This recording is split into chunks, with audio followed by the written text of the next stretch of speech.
Back now to breaking news out of Florida. Hurricane Debby making landfall as a Category 1 hurricane just within the last hour. Yeah, and this storm is getting a lot of attention, even though it is just a Category 1 storm. So let's get right to CBS Mornings correspondent Tom Hansen. He is live in Crystal River, Florida. Tom, you were describing for us during the break that the rain has kind of stopped where y'all are, but what did you see this morning? Yeah, you know, what we saw this morning was relentless rain, just sheets of rain battering this area. And now that has pretty much cleared out, at least for the time being. What we're seeing on the ground here, though, is the main concern, the standing water. So I want to take you guys down here just a little bit and show you just how much it's crept up in the last 90 minutes. Now, this is a wall that was not underwater when we started our live shots this morning, right around 6 o'clock. As I walk up here, though, you can see that it has basically submerged this entire area. Definitely enough water in this community to float cars. And so certainly of concern, people trying to get around this area. Now, up north is where the eye of the storm really slammed Florida. There were some mandatory evacuations in Franklin County, a couple places that are up north in the Gulf. People will be able to come back in as the storm clears out. And really the main concern at this point is where the storm is headed, which is South Carolina, Georgia, places like that, which are bracing for impact. The storm certainly going to pack a punch in those communities as well as we move throughout the day. Here back in Florida, we are really anticipating high tide, which is expected to come this afternoon. Guys? Yeah, and that could certainly cause some bigger problems. Right. So folks definitely not letting their guard down yet. Tom Hansen, thank you for that live report from Crystal River, Florida. And you can see much more from Tom during CBS Mornings. That's coming up right at 7 o'clock. We're going to turn our attention back to the weather now. Tropical Storm Debby on a menacing journey through the southeast. It has already produced record-setting rain up to 30 inches and is responsible for 5 deaths. That storm bringing prolonged downpours, gusty winds, and the potential for severe flooding. Flash flood warnings, in fact, issued all along the coast, including in Savannah, Georgia. Life-threatening conditions as the storm barrels through. ABC's Samara Theodore in Savannah this afternoon. Hi, Sandra, David. Yes, so flooding here has been a real big problem, especially some isolated areas causing roads to be shut down. And we also saw this in Florida yesterday. And it wasn't just here, but north of here in North Carolina, they picked up upwards of 8 inches of rain so far. Relentless rain, high winds, and life-threatening storm surge pummeling the southeast as Debby swirls through the region. At least 5 people killed, including 2 children. A 13-year-old boy died after a tree fell onto this mobile home in Florida. Streets flooded in Brunswick, Georgia. More than 10 inches of rain estimated to have fallen already just north of Savannah. In the best case scenario, we're going to get another 4 to 5 inches of rain on top of what we already had. The worst case scenario, we may have another up to 8 inches of rain. So unfortunately, I don't believe the storm is done with us yet. 9 tornadoes reported in Florida and South Carolina over the last 2 days. We had absolutely no time to react. It was right on us. All we had time to do was just kind of look at each other and say, run. Debby made landfall as a Category 1 hurricane in the Big Bend of Florida's Gulf Coast Monday morning, dropping more than 16 inches of rain near Sarasota. Curtis Silver and his family running to the top floor of their home as water rushed in. The water wasn't just coming in through the front door.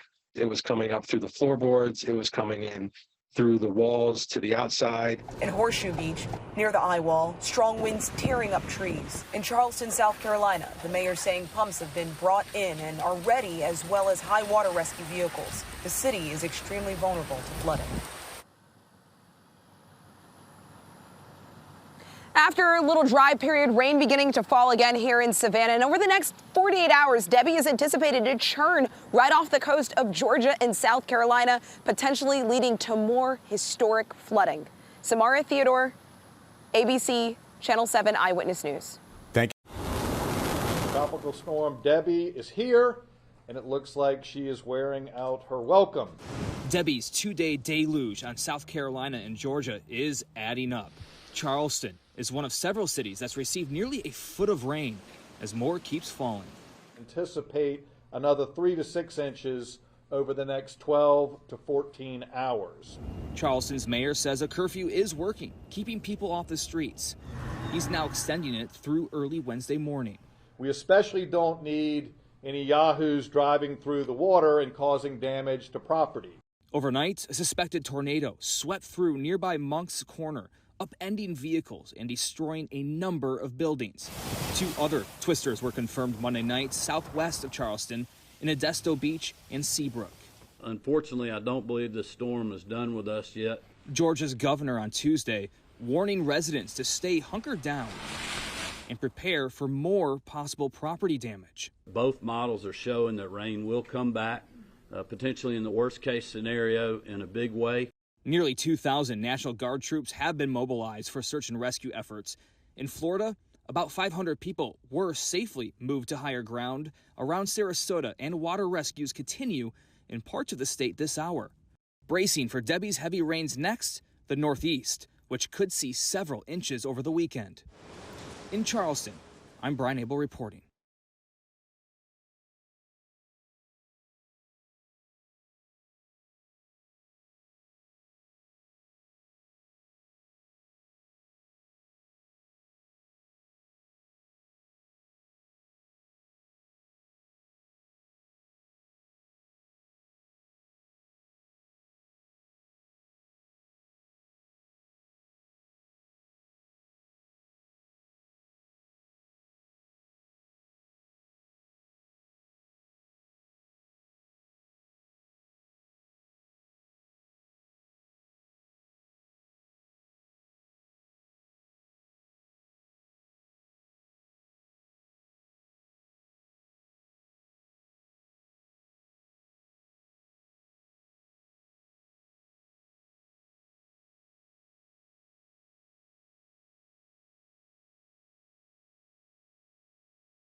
I'm here inside a home in downtown Savannah. You can see some of the damage that a tree did to the roof of their house. Fiberglass all over the floor, couches destroyed. This is the home of a single mom with 4 children. She's asking for help for her and her family as the storm ravaged this community. What do I do? What's my next step? I only know how to be strong. At 2 a.m. Tuesday morning, Shakina Conyers and her 4 kids woke up to this.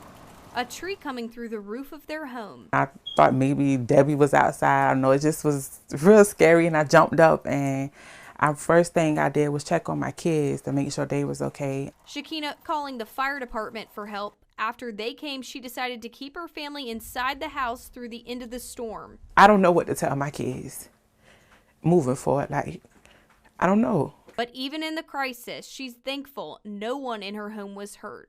Reporting in Savannah, Lydia Blackstone.